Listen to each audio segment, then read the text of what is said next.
భద్రాచలంలో పోలీసులు వాహన తనిఖీలు చేస్తుండగా ఒడిశా రాష్ట్రం మాల్కాన్గిరి నుండి హైదరాబాద్ కు వెళ్లే ఒక ప్రైవేట్ ట్రావెల్స్ కు చెందిన బస్సును తనిఖీ చేయగా సినీ ఫకీలో గంజాయిని ప్లాస్టిక్ ట్రేల అడుగు భాగం డోర్ మ్యాట్ల మధ్య భాగంలో తరలిస్తున్న హర్యానా ముఠాను భద్రాచలం పోలీసులు అరెస్టు చేసినట్లు ఎస్పీ రోహిత్ రాజు తెలిపారు.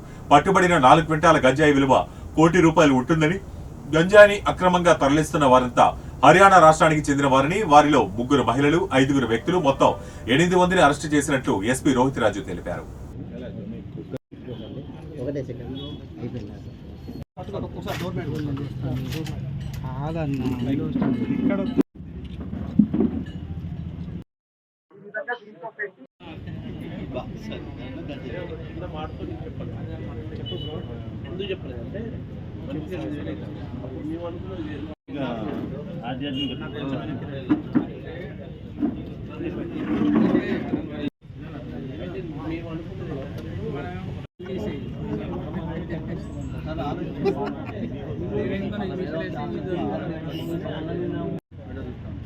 ఫర్దర్ గా సేల్ చేయడం, అక్కడ లోకల్ కన్సంప్షన్ కు సేల్ చేయడం జరుగుతుంది.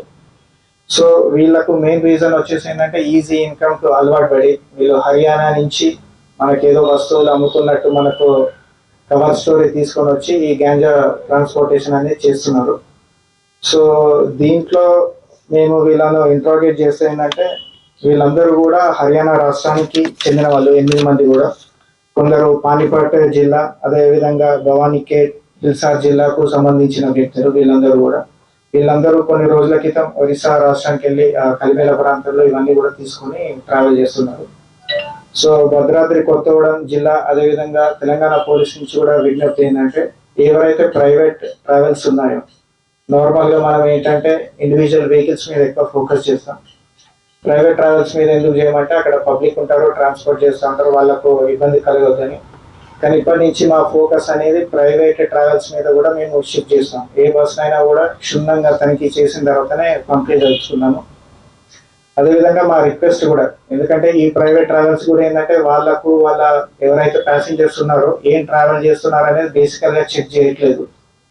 సో వాళ్ళకు కూడా నా నుంచి, తెలంగాణ పోలీస్ నుంచి కూడా అప్పీల్ ఏంటంటే మీ దగ్గర ఎవరైతే ప్యాసింజర్స్ అనుమానాస్పదంగా కొన్ని ఎవరైనా వస్తువులు తీసుకొచ్చి పెట్టినప్పుడు వెంటనే లోకల్ పోలీస్, ఐదర్ ఒడిశా అయినా లేకపోతే భద్రాచలం వచ్చినాక భద్రాచలం పోలీస్ అయినా కూడా ఇన్ఫార్మ్ చేస్తే మేము వెంటనే వాటిని చెక్ చేసి చేయడం జరుగుతుంది.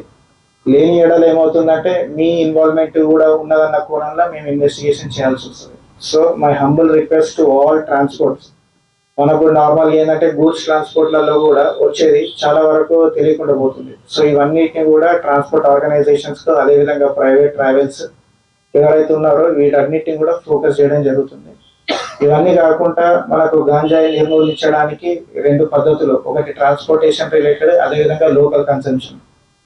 మనకు కొత్తగూడెం జిల్లాలో కూడా లోకల్ కన్సంప్షన్ ఎవరైతే చేస్తున్నారో స్టేషన్స్ వైజ్ వాళ్ళ డీటెయిల్స్ తీయడం జరిగింది. వాళ్ళని ఏదైతే హాట్స్పాట్స్, ఖాళీ ప్రాంతాల్లో వెళ్ళి మద్యము అదేవిధంగా గాంజా సేవిస్తున్నారో ఇవి కూడా ఐడెంటిఫై చేయడం జరుగుతుంది.